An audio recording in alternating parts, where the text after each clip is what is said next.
La semana pasada hablábamos del decreto de Dios y decíamos que el decreto de Dios no solamente es el hecho de que Dios haya determinado salvar a un pueblo, sino que cuando hablamos del decreto de Dios es hablar de lo que Dios ha determinado para toda la historia de la humanidad.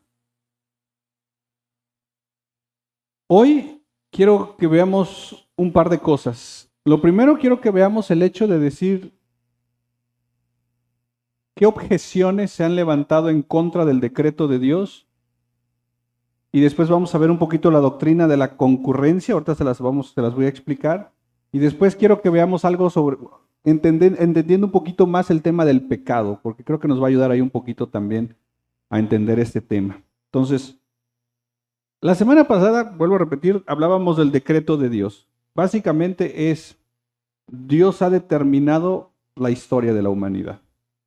Pero al hablar de esto surgen algunas objeciones, como por ejemplo, si Dios es soberano, si Dios ha decretado todo, la pregunta es, ¿dónde está la libertad del hombre? Porque no somos robots, podemos decidir. Y esta objeción básicamente dice que el hombre, el ser humano, es libre de tomar sus propias decisiones. ¿Tú eres libre de tomar tus propias decisiones?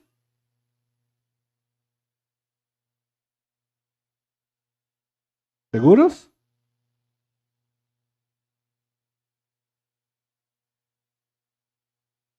Pensé que iban a decir, sí, amén. Está bien.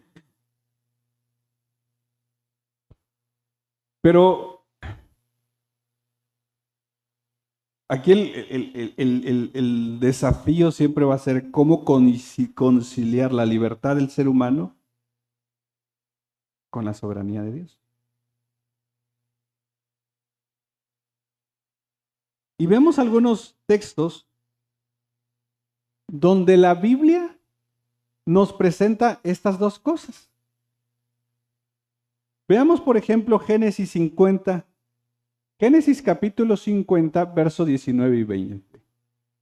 Hermanos, a veces tal vez me cueste hablar, pero traigo un tema, un fuego aquí en la lengua que me duele. Como Jeremías. Pero qué Jeremías. No, ya me puse café caliente, quería. Con pan.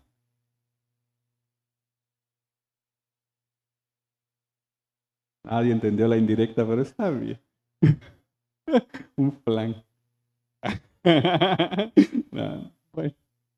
Pero José les dijo, ahora, conocen la historia, es José, ya después de todo el proceso de que sus hermanos lo vendieron y todo este tema, ahora José ya está en Egipto y les dice lo siguiente a sus hermanos, no teman, ¿acaso estoy yo en lugar de Dios? Verso 20.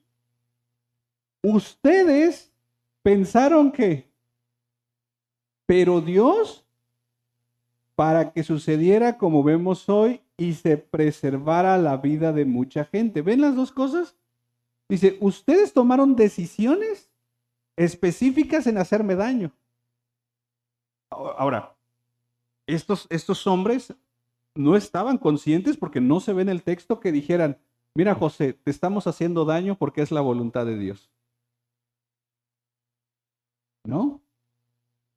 Ellos, ¿qué pensaban hacia José? ¿Hacerle mal? Entonces, ¿ves cómo aquí se presentan las decisiones del ser humano, pero a la vez cómo Dios soberanamente está controlando todo? ¿Podemos ver eso ahí? Hechos 2:23.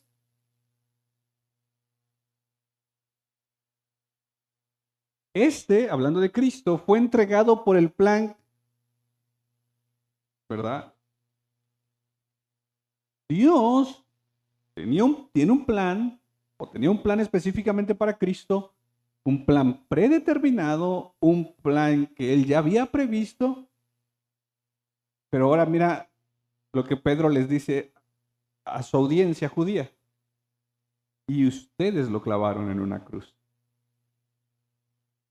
O sea, nuevamente, ¿ves estos dos elementos? Dios ya lo tenía planeado que Jesucristo iba a entregar su vida, pero ustedes lo mataron.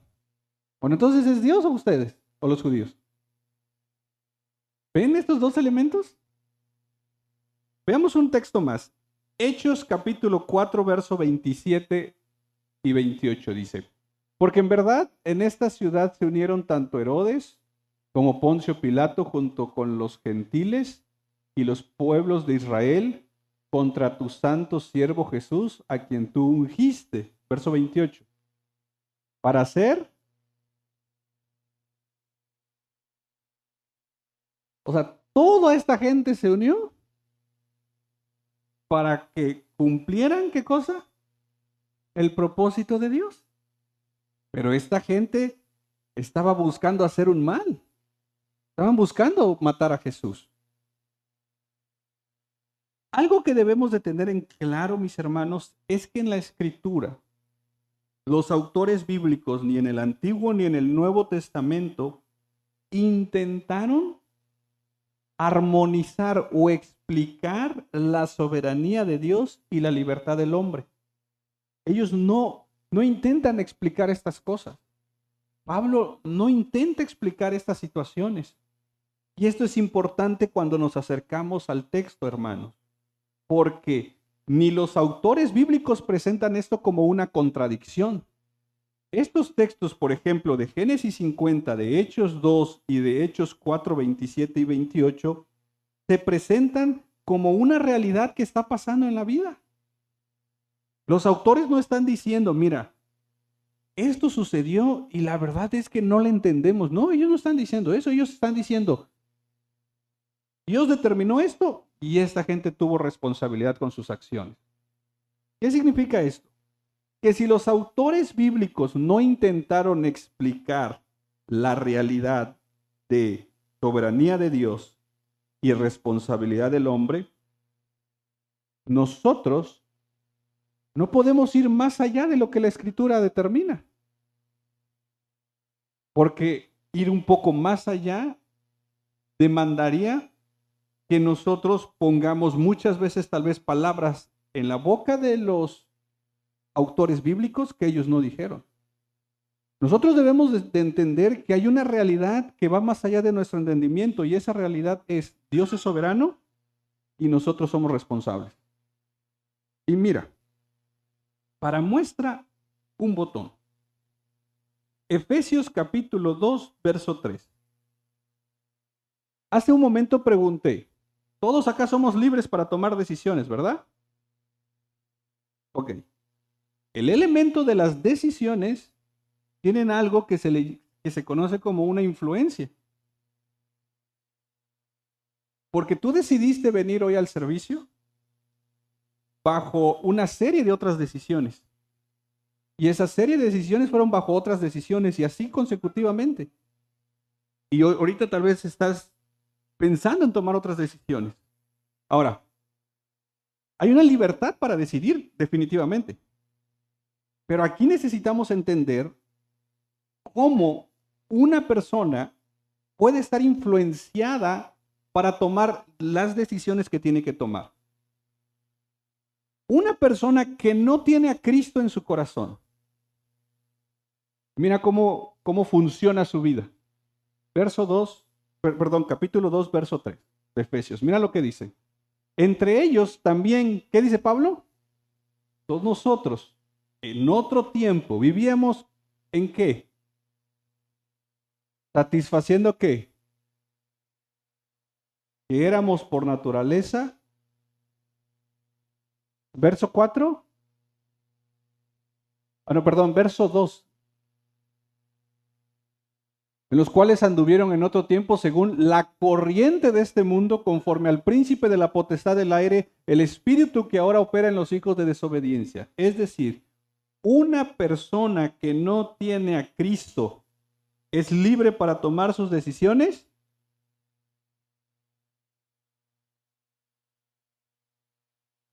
¿Sí o no? ¿Sí? Una persona que tiene a Cristo, ¿es libre para tomar sus decisiones? ¿Cuál es la diferencia entonces? ¿Ven la diferencia? Una pequeña diferencia. Que el que no tiene a Cristo, sus decisiones, su libertad, es influenciada ¿por quién? Por Satanás. Y el que tiene a Cristo, ¿por quién es el que te influencia?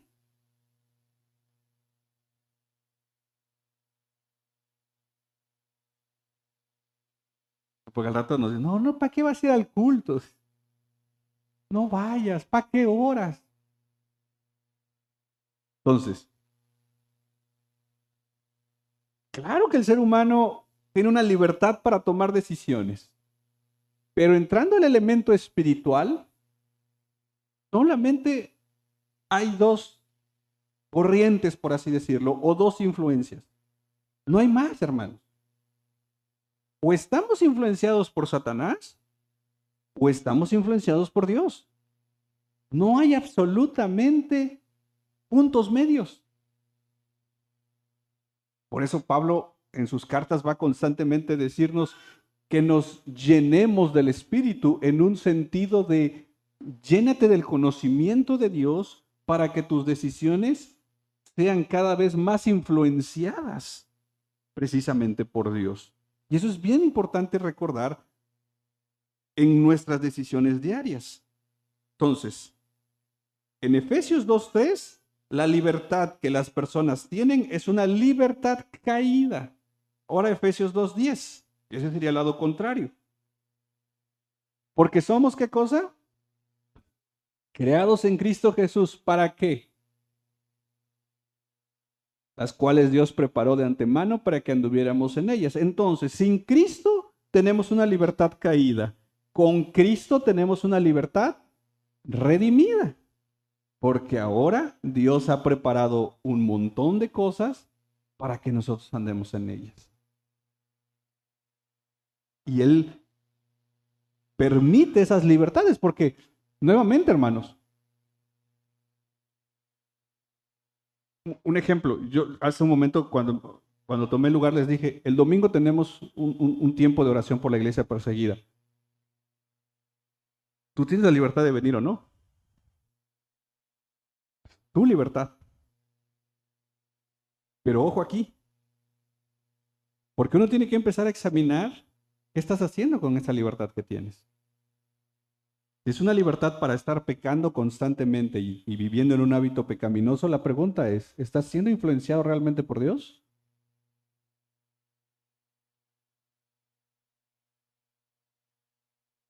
¿Verdad?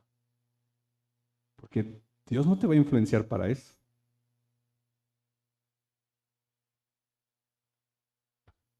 Entonces, la primera objeción ante el decreto de Dios dice, es que no podemos creer en un Dios soberano porque le quita la libertad al ser humano. No, ya vimos que no. El ser humano tiene libertad. Además es quien está influenciándonos en nuestras decisiones que estamos tomando. Otra objeción que se levanta es, si Dios es soberano, ¿cuál es el sentido de esforzarnos en la vida, en el servicio? Básicamente el argumento que dicen es, si Dios ya decretó lo que va a pasar y lo que no va a pasar, entonces ¿para qué me preocupo? ¿Para qué evangelizamos? ¿Para qué oro? Y empezamos a hacer una serie de cosas. Y aquí quiero que vayamos a una historia del libro de los Hechos en su capítulo 27, verso 23.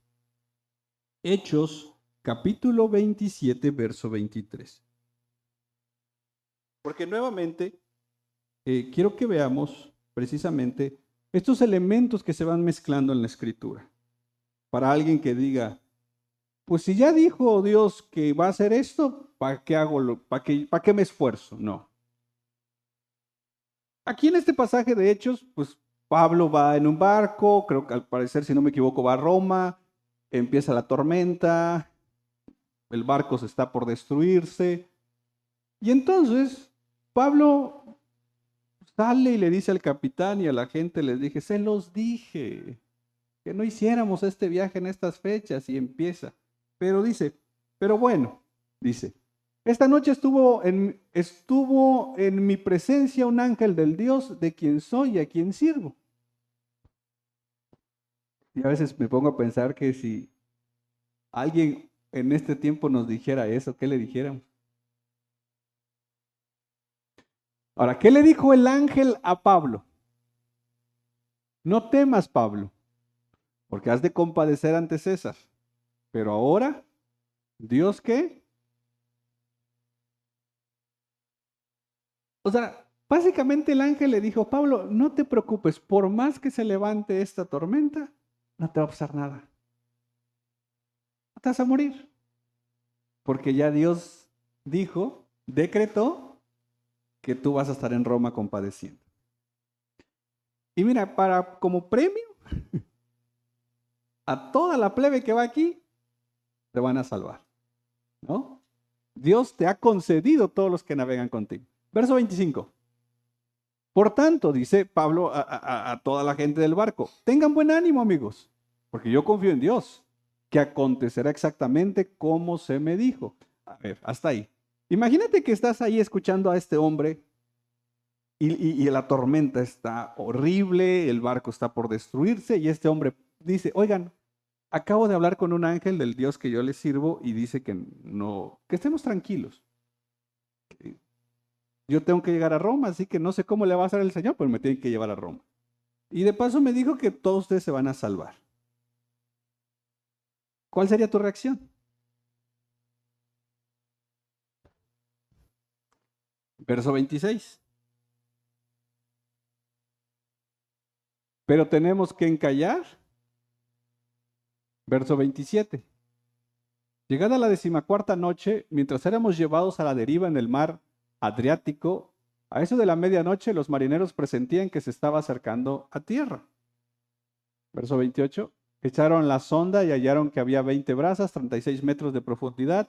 Pasando un poco más adelante, volvieron a echar la sonda y hallaron 15 brazas, 27 metros. Temiendo que en algún lugar fuéramos a dar contra las escollas, echaron 4 anclas para la popa y ansiaban que amaneciera. Verso 30. Como los marineros trataban de escapar de la nave y habían bajado el bote salvavidas al mar, bajo pretexto de que se proponían echar las anclas desde la proa. Hasta ahí. ¿Ves la escena? Pablo ya les dijo, no les va a pasar, no se van a morir. Las cosas van empeorando, empeorando, empeorando, y esta gente dice, algo tenemos que hacer. Entonces son marineros, empiezan a ubicar dónde están, dice, este barco va a ir a encallar, va a destrozarse, paquemos la lancha, salgamos y busquemos cómo salir. Verso 31. Pablo dijo al centurión y a los soldados, si estos no permanecen en la nave, ustedes no podrán salvarse.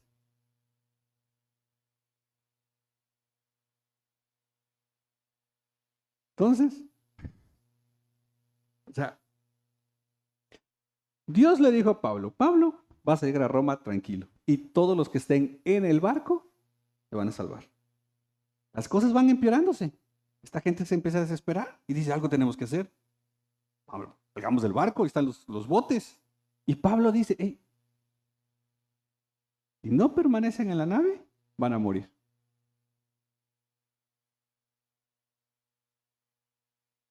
La declaración, el decreto de Dios que esta gente se iba a salvar, venía con un elemento de condicionante, donde Dios estaba dejando la libertad de decidir. Y Pablo se los dice, si permanecen, se van a salvar. Si no, no se van a salvar. Aquí no está hablando de salvación, por favor, no al rato queramos aplicar esto para evangelizar. Porque no. O porque luego queremos alegorizar esto. No, el barco es el evangelio y si te sales del evangelio entonces te vas a morir. No, aquí no alegoricemos los textos, por favor. Aquí está hablando de muerte física. Y el punto aquí, lo que al final de cuentas el punto narrativo va a ser el que Pablo va a llegar a Roma. No saquemos esto para salir a evangelizar o para decir, mira, por eso soy arminiano, por este texto. Qué mal fundamento tu doctrina si lo fundamentas así. El punto aquí es que quiero que veas el hecho de que aun cuando Dios es soberano, en su soberanía, Él demanda un esfuerzo de cada uno de nosotros. No es posible que tomemos la soberanía de Dios para ser cristianos flojos. Eso es no entender la soberanía de Dios. Una persona que diga, ¿para qué oro? ¿Para qué evangelizo? ¿Para qué ofrendo? ¿Para qué sirvo? Si Dios es soberano, no has entendido la soberanía de Dios, porque tenemos claros ejemplos aquí donde dentro de la soberanía de Dios, Él está llamándonos a tomar decisiones. Y otro ejemplo, abre tu Biblia en Hebreos 13. Y quiero que la abras. Intencionalmente, abre tu Biblia en Hebreos capítulo 13, por favor. Hebreos capítulo 13. ¿Alguien trae una Reina Valera? ¿Qué dice hasta arriba? ¿Trae un título? ¿Trae un título otras Biblias? No. ¿Cómo qué? ¿Cómo debe vivir el cristiano? ¿Otro título que traiga por ahí? Pero si Dios es soberano, pues el Dios soberano nos ha dejado deberes.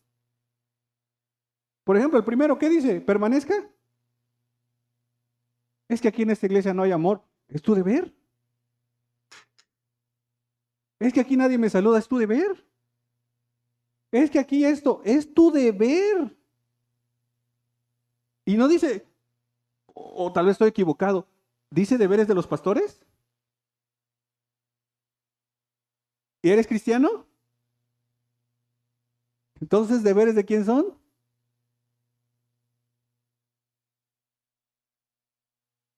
El primer deber, permanezca. La palabra fraternal es de fraternidad y la fraternidad viene de hermanos. Si mi queja es que aquí no hay amor, ¿qué estoy haciendo yo? Es que nadie me visita, es que nadie me habla, es que esto, es que el otro es. ¿No la Biblia dice, haz con el otro lo que quieras que hagan contigo? Segundo deber cristiano, verso 2. No te olvides. Ahora, ¿eso a dónde nos manda? Lo primero es la iglesia local, amor fraternal. El segundo deber cristiano, ¿a dónde te manda? A tu casa. Que seas.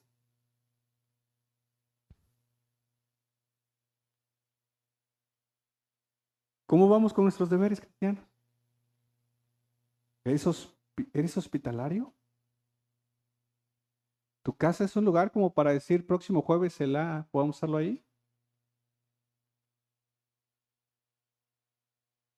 Es más, dice que, y esto es Nuevo Testamento, dice que muchos sin saberlo hospedaron ¿qué?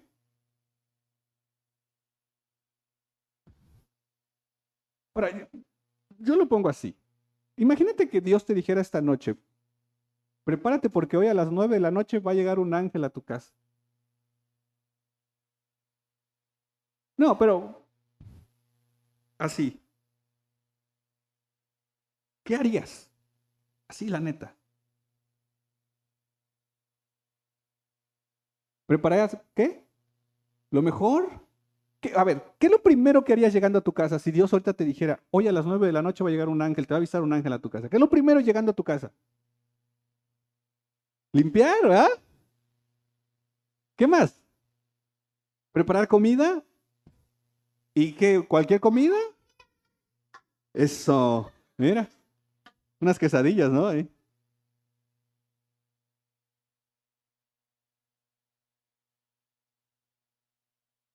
Ahora, pero si te dice un hermano de la iglesia,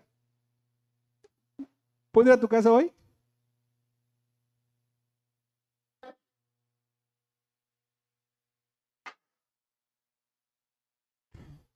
Me tocó turno. ¿Por qué? Porque no, tal vez no somos hospitalarios, pero queremos que nos visiten. Ahora, pero mira el elemento condicionante acá. Dice, no se olviden de mostrar hospitalidad porque por ella, ¿quién es ella?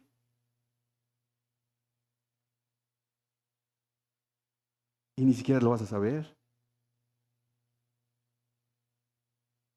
Y estamos dentro de la soberanía de Dios y los deberes. Ahora, verso 3, solo por ahí siguen más, pero nada más para el verso 3. Acuérdense de quién, pero no de, ay, pobrecitos. No, ¿qué dice? ¿Cómo? Eso es empatía, ¿verdad? ¿Y qué es la empatía? Ponerte en los zapatos. Acuérdate de los presos y los maltratados. ¿Cómo? Tú eres ahí con ellos, como si te estuvieran maltratando a ti. ¿Es deber de quién? ¿De voz de los mártires? Los cristianos. Entonces, el Dios soberano ha, ha dejado deberes para nosotros, responsabilidades. Sí, lo ha hecho, hermanos. Es más, mira Filipenses 2:13. Porque Dios es quien obra en ustedes, ¿qué cosa? Tanto el querer para su buena intención. Y ya vimos Efesios 2:10, que literalmente Él nos motiva, o él ha puesto todas las buenas obras, ya las preparó de antemano para que anduviéramos en ellas. Entonces, esta gente que dice, no, si Dios es soberano, ¿para qué me esfuerzo? Creo que hay suficientes textos en la Biblia que literalmente no nos deja para pensar que no tenemos algo que hacer. Tenemos mucho que hacer. Si amamos a Dios, ahí están los deberes que nos corresponden. Y es con Él. Otros dicen, bueno, pero es que si Dios ha decretado todo, entonces Dios es el autor del pecado. Ahora veamos algunos textos. Salmo 92:15.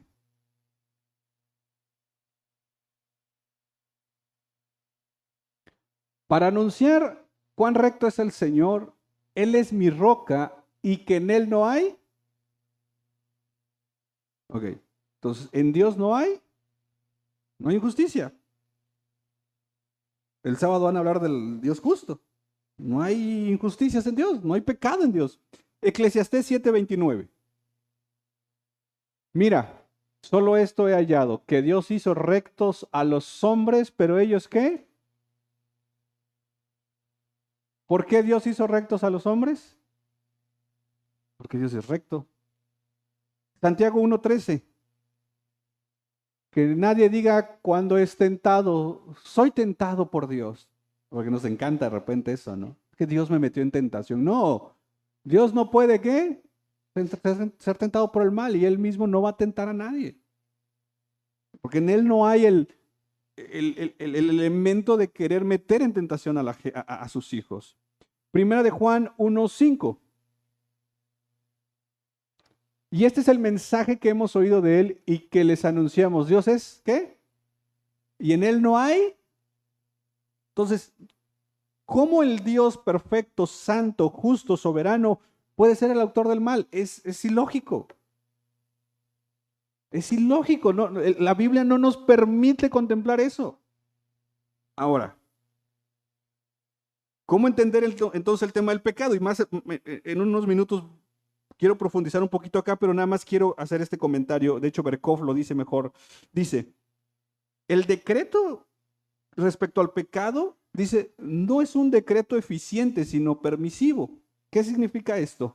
Que Dios en su decreto y en esta libertad que le ha dado al hombre, ha establecido precisamente esta libertad para que ellos tomaran sus decisiones. Y muchas veces el hombre decide por el pecado, pero ya vimos en algunos textos cómo, aun cuando el hombre decide por el pecado, Dios cumple su propósito. Entonces, Dios no es el autor del pecado, pero en la libertad que nos da, vamos a ponerlo así. Los teólogos le han llamado el decreto permisivo en el sentido de que permite que en últimas instancias nosotros en nuestras decisiones terminemos pecando, pero tan así poderoso es Dios que a pesar de que lo hemos echado a perder, Él termina cumpliendo su propósito. Y aquí vamos a encontrar algo que se le conoce como la doctrina de la concurrencia. Y como diría un teólogo, el problema de querer entender la relación de Dios con el pecado va a permanecer como un misterio que no somos capaces de resolver. Y los teólogos entonces generaron la doctrina de la concurrencia. Y la doctrina de la concurrencia básicamente se define de la siguiente manera. Ahí va la definición. La concurrencia es la cooperación del poder divino con los poderes subordinados de acuerdo con las leyes preestablecidas para su operación, haciéndolas actuar y que actúen precisamente como lo hacen. ¿Fue claro?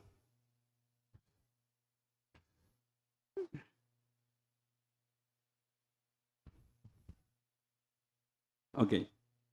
Voy a tratar de explicarlo. Bueno, lo voy a volver a leer y voy a tratar de explicarlo. La doctrina de la concurrencia es la cooperación del poder divino con los poderes subordinados de acuerdo con las leyes preestablecidas para su operación, haciéndolas actuar y que actúen precisamente como lo hacen. Te lo voy a explicar de esta manera. Voy a tratar, ¿vale? Ténganme paciencia. ¿Alguna vez has brincado? Me acuerdo esos tiempos. ¿Qué pasa cuando una persona brinca? La gravedad te trae nuevamente al suelo, ¿verdad? Ok, ¿por qué? Porque hay una ley. Ok, entonces, ¿qué significa esto? Que Dios, en su creación, que hizo con su poder, por eso es el poder divino, estructuró leyes. Ese es lo que en la definición es el poder subordinado. Porque por más que querramos, al brincar, ¿qué va a pasar? Vamos a terminar cayendo. ¿Por qué? Porque hay una ley. ¿Quién puso esa ley? Dios. Ok, entonces Dios hizo el poder divino, Dios, con su poder, hizo una creación. Y esta creación le dejó leyes. Y en estas leyes preestablecidas por Él, que están operando, nosotros, al ser parte de la creación,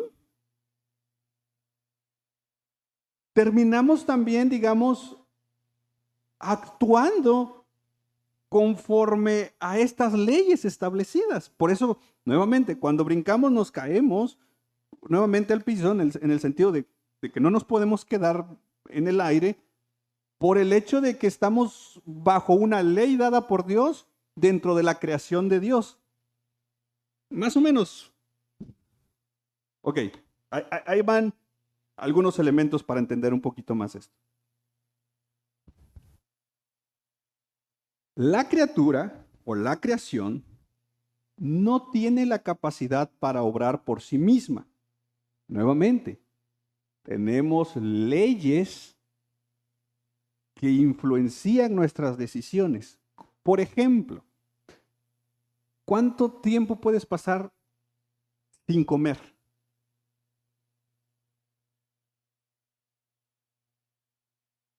Ya quiero que acabe eso.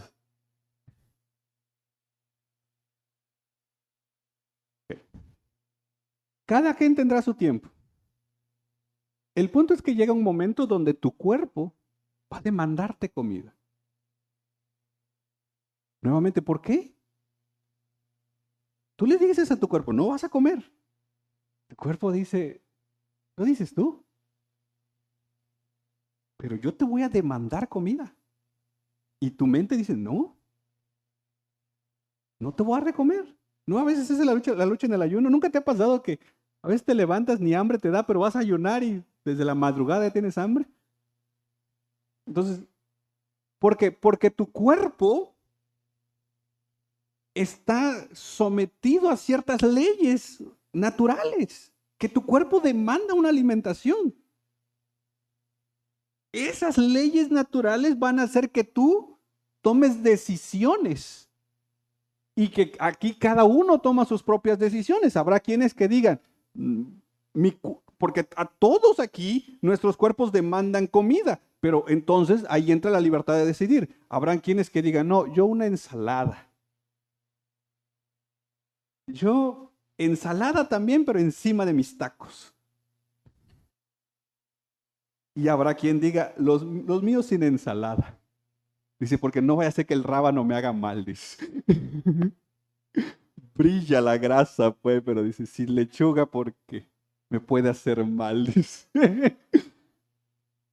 ¿Nunca te ha pasado que has ido a comer tal vez con personas y el mismo menú?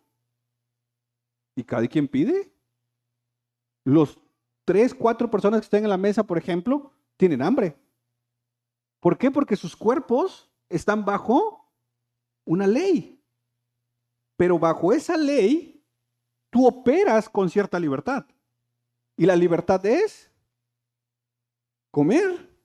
Pero nuevamente, no somos robots en una fábrica de decir, todos aquí comemos lo mismo. ¿No? Porque nunca te ha pasado que dices, ¿cómo es que te puede gustar eso? Y tú a 2 manos, pues, todo aquí te cae. Y el otro te queda viendo, dice, ¿no? Ok. ¿Vamos entendiendo un poquito esto? Que la lechuga se... ¿Qué significa esto? Que la creación y la criatura, nosotros, tomamos decisiones dentro de los límites decretados por Dios. Si no comes, ¿qué pasa? Te enfermas. ¿Verdad? Porque Dios decretó ciertos límites donde nuestras decisiones tendrán consecuencias.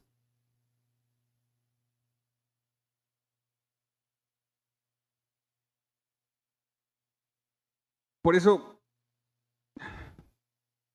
creo que en una de las primeras clases de teología propia, me acuerdo que hablábamos de lo que Tomás de Aquino hablaba de las causas primeras, de que todo va a ir obedeciendo hacia atrás, hacia atrás, hacia atrás, hacia una primera causa, que siempre la primera causa va a ser Dios, Dios es estructurando las demás causas. Veamos algunos ejemplos bíblicos, para que no vayan a pensar que me lo estoy inventando, no. Vamos a la Biblia, ¿va? Génesis 45:5. Y les traigo un ejemplo que digo, a mí me quedé como digo, increíble cómo funciona todo esto. Génesis 45:5 dice, ahora pues no se entristezcan ni les pese el haberme vendido aquí. Nuevamente José. Pues para preservar vidas me envió Dios delante de ustedes. Entonces, Dios en su decreto dejó estas libertades de los hermanos de José. Tenían la libertad de venderlo como no venderlo. Tenían la libertad para decir, bro, qué chida está tu túnica, bro. ¿No? Pero ellos decidieron, no, nos caes mal, te vamos a matar. Pero luego parece que es Rubén diciendo, no, no lo maten, mejor lo vendamos. Pero cuando llega el momento, tiempo después dice José, ustedes están tristes porque me vendieron, pero Dios usó eso. ¿Por qué? Porque Dios tenía un plan. Éxodo 4, verso 11 y 12. Y el Señor le dijo, ¿quién ha hecho la boca del hombre? ¿O quién hace al hombre mudo o sordo, con vista o ciego? ¿No soy yo el Señor? Verso 12. Ahora pues ve y yo estaré con tu boca y te enseñaré lo que has de hablar. Entonces, Yo he hecho al hombre, yo lo he hecho todo del hombre. Puedes ir, pero cuando vayas yo voy a hablar contigo. O sea, Dios nos ha hecho y nos puede dejar, pero Él toma una decisión de decir, yo voy contigo. Es más, y aquí con Moisés específicamente le dice, y voy a hablar a través de ti. Tú puedes hablar, pero yo voy a hablar a través de ti. Ahora, la palabra concurrencia, ahorita lo vamos a ir aterrizando, pero es básicamente que concurren.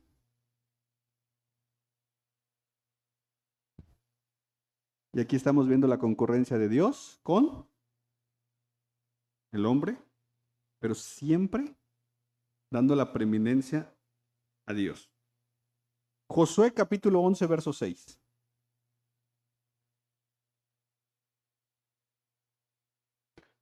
Entonces el Señor dijo a Josué, no temas a causa de ellos, porque mañana a esta hora, ¿qué dice? Yo.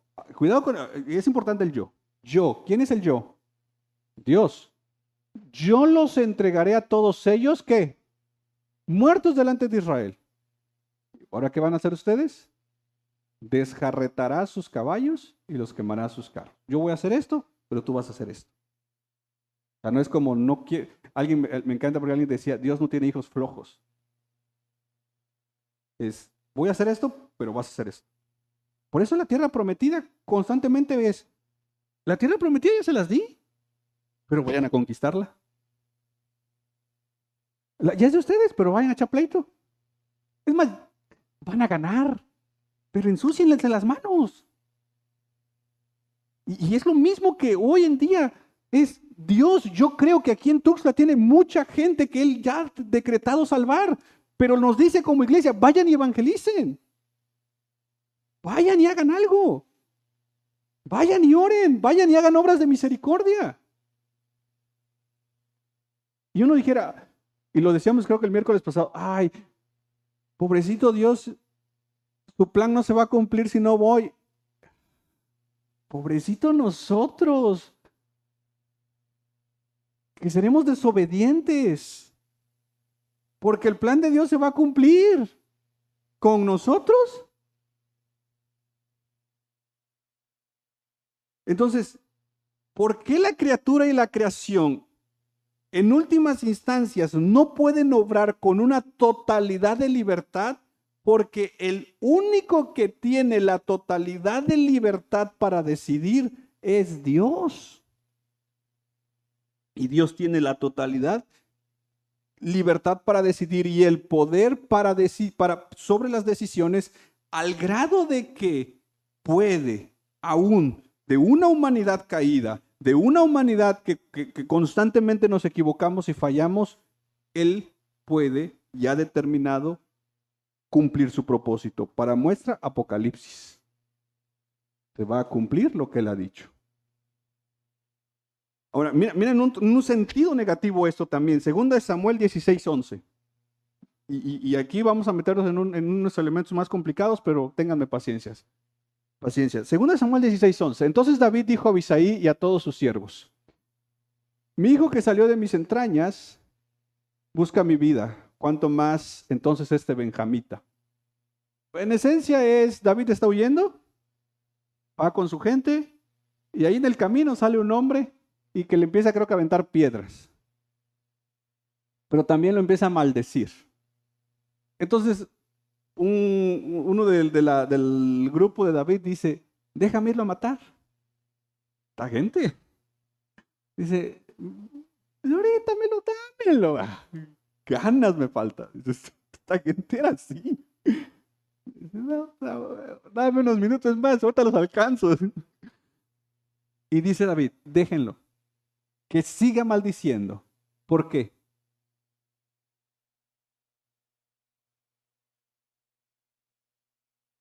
Isaías capítulo 10, versos 5 y 6. Entonces Isaías, perdón, capítulo 10, versos 5 y 6. Ay de Asiria, vara de mi ira, y báculo en cuyas manos está mi indignación. Verso 6. Contra una nación impía la envío, y contra el pueblo de mi furor la mandaré, para que capture botín y tome despojos y los pisotee como el lodo de las calles. Dios iba a usar a Asiria para llevar juicio. Los asirios ni siquiera sabían que estaban siendo usados por Dios. ¿Y no ese es el problema de Habacuc? De repente Habacuc dice, Señor, mira tu pueblo tan echado a perder y no vas a hacer nada. Y Dios le dice, espérate, ahorita voy a traer un ejército que los va a venir a peor. Y dice, tranquilo Habacuc, tranquilo, yo estoy haciendo esto. Y luego tenemos una más, pero ahorita la vamos a analizar un poquito más, porque si esto es complicado, vamos a complicarlo un poquito más. Cuando hablamos de la doctrina de la concurrencia, no debemos de verla, esta doctrina, como el hecho de decir, mira, Dios y nosotros hacemos un buen equipo de trabajo. ¿Sabes por qué no? Porque si Dios dependiera de nosotros para hacer su obra, ¿cómo iría su obra?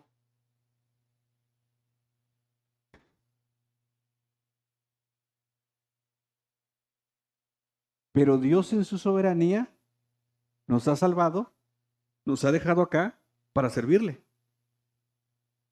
¿Ves? El elemento de la concurrencia es Dios nos salvó y nos ha dejado acá para servirle.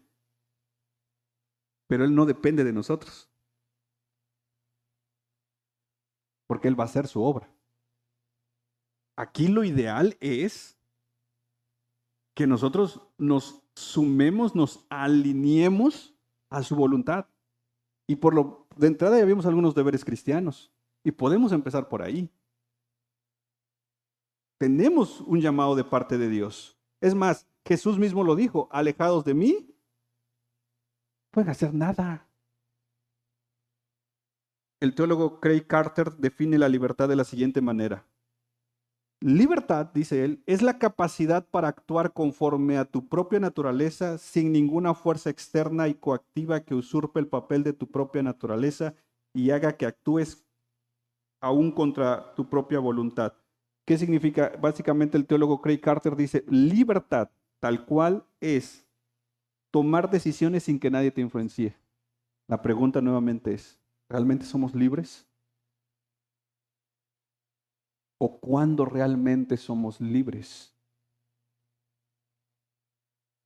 Porque en últimas instancias, nuestras vidas están en las manos de Dios. No por eso Santiago dice, ustedes que van y hacen negocios y dicen, mañana haremos esto, el otro año haremos esto, no, mejor, lo más correcto debería decir, si Dios quiere, mañana voy a hacer esto, voy a hacer lo otro. Si Dios quiere. Nuevamente el elemento de la concurrencia. Mañana tengo planeado hacer esto, tengo planeado hacer aquello, tengo planeado hacer lo otro, pero todo es si Dios quiere. Si no,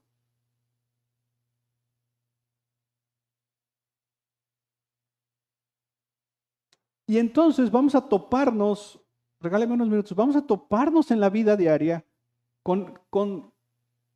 en la Biblia también, ¿no? Sobre todo en la Biblia, con elementos donde existen, por ejemplo, en esta doctrina de la concurrencia, acciones que surgen, como decíamos, de causas necesarias, de decisiones libres y de cosas contingentes o que esas que decimos fueron por casualidad. ¿Nunca te ha pasado? Dice, qué casualidad. Para muestra, ¿han leído el libro de Esther? De entrada no aparece el nombre de Dios. No aparece el nombre de Dios ahí en ese libro. Pero hay cada casualidad que es impresionante. Porque en últimas instancias es Dios obrando a través de la historia. Y ahí el libro de Esther es un claro ejemplo de eso. Pero ¿Puedes ayudarme con Primera de Reyes, capítulo 22, verso 20? Ok. Aquí hay un elemento que quiero que lo veamos. Y el Señor dijo, está hablando el Señor literalmente en su consejo, dicen algunos, o frente a varios espíritus, por así decirlo, pero dice, ¿quién persuadirá acá para que suba y caiga en Ramot de Galaad? Y uno decía de una manera y otro de otro. Verso 21. Entonces un espíritu se adelantó y se puso delante del Señor y dijo, yo lo persuadiré. Verso 22. El Señor le preguntó, ¿cómo? Y él respondió, saldré y seré espíritu de mentira en boca de ¿quién? Aguas con esa gente que anda diciendo que es profeta. Entonces él le dijo, lo persuadirás y también prevalecerás, ve y hazlo así. Eso se está dando en un ámbito espiritual. Verso 23.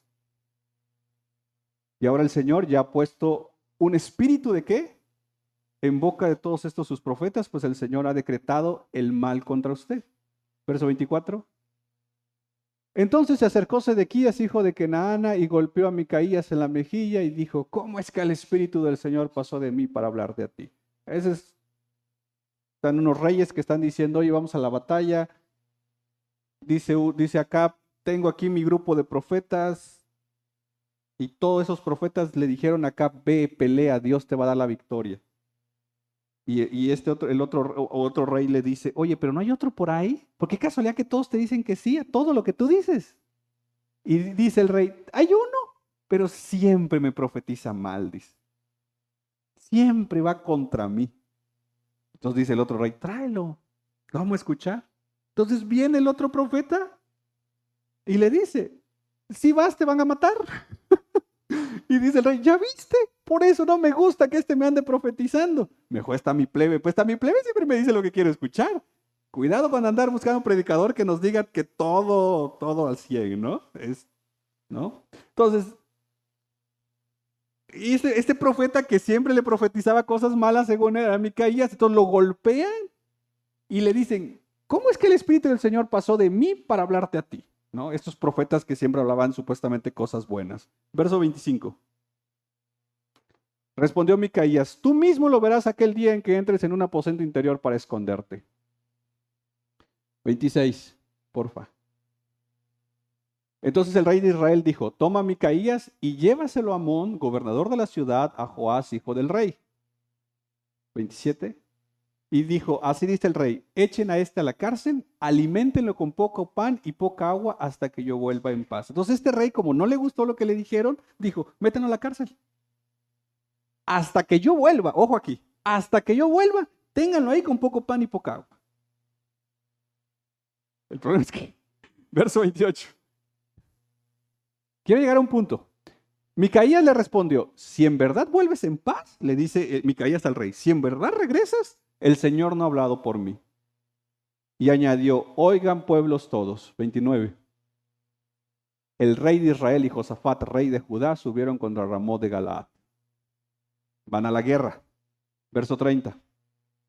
El rey de Israel dijo a Josafat, por cualquier cosa, por si en una de esas mi plebe me falla, dice, me voy a disfrazar.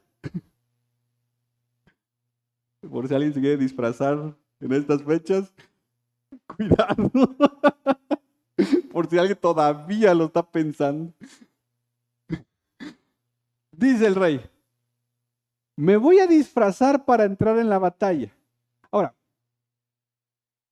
aquí el contexto es que los reyes pues iban con toda esta, o sea, de tal manera que cuando el ejército venía, tú ubicabas quién era el rey. Entonces le dice acá al rey, tú entra como lo que eres, tú entra como el rey. Yo voy a ir aquí como un soldado, me voy a esconder, dice. ¿No? Porque aquel hombre dijo que me van a matar, entonces, ¿no? Dice, el rey de Israel se disfrazó y entró a la batalla. Verso 31, ya vamos llegando. ¿Pero a dónde? Pero el rey de Aram había ordenado a los 32 capitanes de sus carros diciendo, no peleen contra chico ni contra grande, sino solo contra... O sea, como diciendo, búsquenme al rey y mátenmelo. Ahora, pero ahora el ejército viene y dice, ¿dónde está el rey de Israel?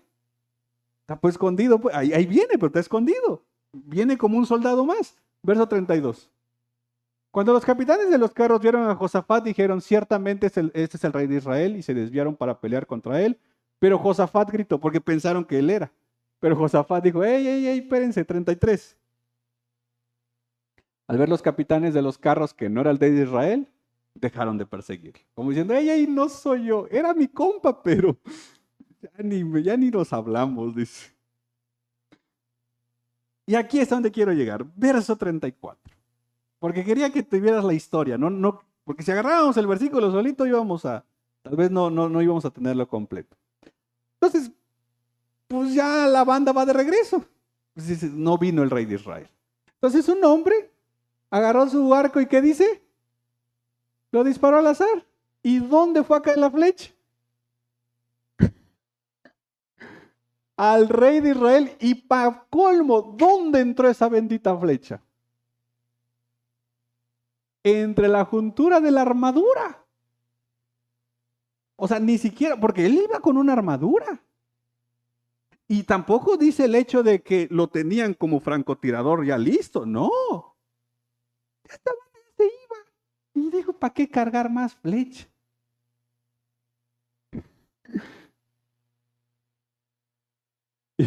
Y cae. Entonces el rey le dice a su cochero, la palabra, ¿no? Cochero. ¿No? Yo creo que todos acá tenemos un cochero, ¿no? Alguien que nos vende carne de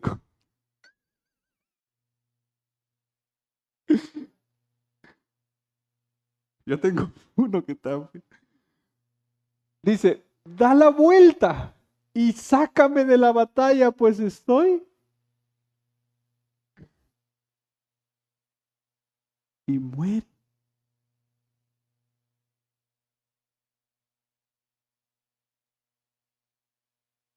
Mira aquí cómo se mezcla el elemento de la concurrencia.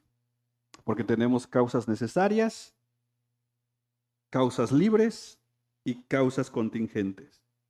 Causa necesaria. La flecha, por la fuerza de gravedad, hizo esto. La flecha tarde o temprano iba a caer, ¿verdad? ¿Por qué? Porque todo lo que sube, Dios cuando hizo la creación estructuró leyes. Una de ellas es la gravedad. La flecha subió y cayó. Causas de libertad. El hombre que disparó tuvo la libertad y tomó la decisión de disparar. Porque no se le dice disparen. Es más, iban sobre un rey, el rey dijo, hey, no soy yo. Ah, bueno, vámonos. Entonces, él dice, toma su arco, ¿y qué? Y causa contingente. Que justamente entre la juntura de la armadura llegó esa flecha. La pregunta es ¿por qué? Porque Dios ya lo había dicho, que a este hombre lo iban a matar. ¿Ven? Este hombre dijo, me voy a esconder, voy a hacer esto, voy a hacer aquello. Pero Dios ya había dicho. Está como aquel pues de que le habían dicho que se iba a morir y se fue, huyó, se peloneó, supuestamente huyendo de la muerte. Y dice pues que no sé en qué país estaba. Y ahí llegó la muerte y lo estaba buscando y dice, no, pues no más, dice, aunque sea este pelón me lo llevo, dice. Y él era, pues.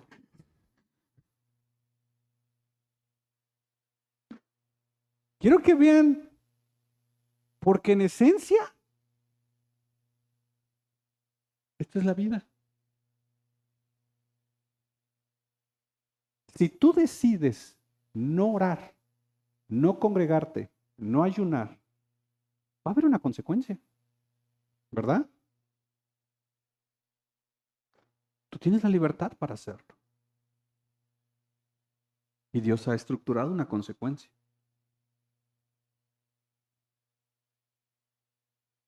Dios gobierna sobre las causas necesarias. Permite las causas libres.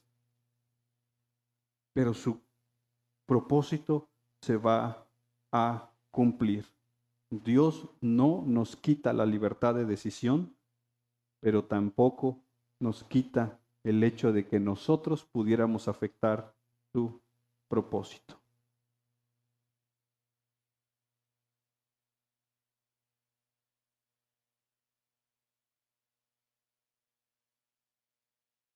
La pregunta que surge es, ¿dónde entra el tema del pecado? ¿En las causas necesarias, en las causas libres o en las contingentes? En las causas libres.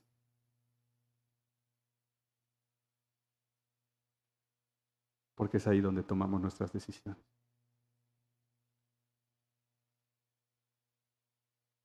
Hoy concluimos esta introducción a la teología propia. Y en lo personal quise que estas 10 sesiones fueran desde una perspectiva reformada, porque creo que la teología reformada es la teología que nos ayuda a profundizar un poco más el conocer a Dios. Teología propia no es otra cosa que la parte de la teología sistemática que nos ayuda a conocer más a Dios. Y aunque uno pudiera decir, ya conozco a Dios, recordemos esto y con esto concluyo. Dios no es un libro para el cual podamos decir, ya lo conozco todo, no. Dios es una persona, ¿se acuerda? Y nuestro llamado, según Juan 17:3, es conocerlo a Él y a Jesucristo, a quien ha enviado. Hacer teología no es una pérdida de tiempo. Hacer teología a veces cuesta, a veces demanda un poco más de esfuerzo, pero no hay mejor empresa que podamos llevar a cabo que conocer más y mejor a Dios para servirle más y mejor en donde Él nos ha puesto. Si Dios permite, en 15 días estoy planeando que podamos iniciar una nueva sección de teología sistemática. Estoy viendo si entramos a cristología. Estoy ya pensando en las posibles sesiones, pero ayúdenme a orar. Y por hoy quiero que cerremos, oremos, y si gustas podamos tener unos minutos de preguntas. Oramos. Padre, con humildad nos acercamos a todos estos temas, reconociendo, Señor, que definitivamente nuestra capacidad es muy limitada. Pero nos acercamos a ellos porque los vemos en la Escritura. Y al final del día, nuestro propósito no es un hecho de decir, ahora conozco un poco más, no, sino poder decir, ahora te conozco más, te conozco mejor, y que eso se traduzca en decisiones diarias que nos ayuden para vivir para tu gloria. Que entendamos que tenemos deberes como cristianos y que en nuestras libertades tengamos los cuidados y sobre todo saber que nuestras decisiones tienen consecuencias. Te pido, Señor, nos ayudes a ser sabios, a vivir en santidad, a tomar decisiones conforme a tu palabra y descansando, Señor, en que tú eres soberano, Padre. Gracias por permitirnos este curso de 10 sesiones. Te pido perdón por las veces que lo he hecho mal, que creo que son muchas. Pero en últimas instancias mi confianza está en saber que tu Espíritu es quien nos guía a toda verdad. Ayúdanos, Señor, a que tal vez empezar con cristología, conocer, siguiendo Juan 17:3, conocer a Jesucristo a quien tú has enviado. Pero seas tú guiándonos. Te lo pido en el nombre de Jesús. Amén y amén.